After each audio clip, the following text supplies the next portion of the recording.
V podjetju Čistodrom izdelujejo čistila. V njem je zaposlen tudi Miha, njegov delodajalec pa je Primož. Primož odloča o vseh najpomembnejših rečeh, tudi o tem, kako in za kakšno plačilo bodo delali Miha in drugi zaposleni. Miha ni zadovoljen z razmerami v podjetju. Meni, da je plačan preslabo in da delo v Čistodromu škodi njegovemu zdravju.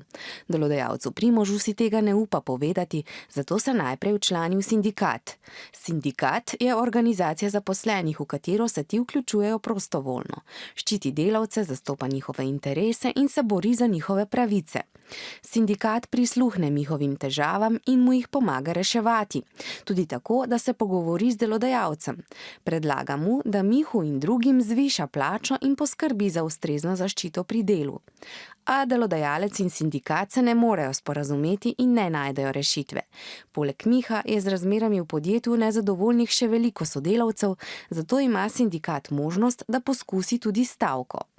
Stavka je organizirana prekinitev dela večjega števila zaposlenih in izraža upor proti razmeram na delovnem mestu. Sindikat se dogovori z delavci, da bodo delo prekinili. Če se to zgodi, delo v Čistodromu ni opravljeno, zaradi česar ima delodajalec Primož težave in tudi manj dobička. Stavko lahko delavci samo začasno prekinejo delo, lahko pa stavkajo tako dolgo, dokler delodajalec ne ponudi dogovora, ki ustreza tudi delavcem. Svobodno ustanavljanje, delovanje in članstvo v sindikatu ter pravica do stavke so pri nas zapisani v ustavi. Miha in sodelavci lahko na svoje težave opozorijo tudi s protestnim shodom. To naredijo tako, da se odpravijo na ulico in z glasnim protestom opozorijo na vse, s čimer niso zadovoljni.